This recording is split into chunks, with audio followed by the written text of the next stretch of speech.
اعوذ باللہ من الشیطان الرجیم بسم اللہ الرحمن الرحیم الم تر ان اللہ یزجی سحابا ثم یؤلف بینہ ثم يجعله ركاما فترى الودق يخرج من خلاله وينزل من السماء من جبال فيها من برد فيصيب به من يشاء يصرفه عمن يشاء يكاد سنا برقه يذهب بالأبصار۔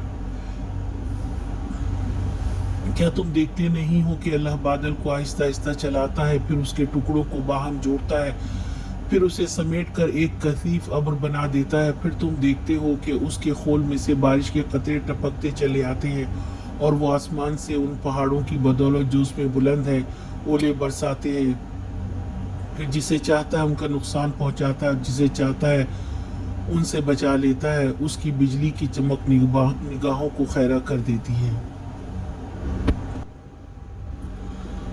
اللہ تعالیٰ بادلوں کو آسانی سے چلاتا ہے، ان چھوٹے چھوٹے بکھرے بادلوں کو آپس میں ملاتا ہے اور اس سے لگاتار دیر تک آہستہ آہستہ بارش برساتا ہے۔ اس سے اولے بنتے ہیں، جس پر چاہتا ہے وہ برف گراتا ہے اور جن سے چاہتا ہے دور کر دیتا ہے۔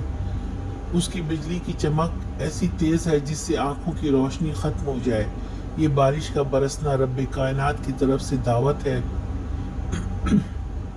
غور و فکر کی کہ وہ رب سمندر کے پانی کو بارش میں بدلتا ہے اور پانی سارے مرحلے سے گزر کر واپس سمندر میں گر جاتا ہے۔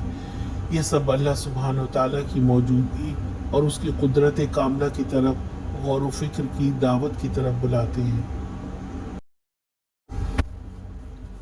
آج کا سوال، بارش کا یہ سارا عمل ہمیں کس چیز کی دعوت دیتا ہے؟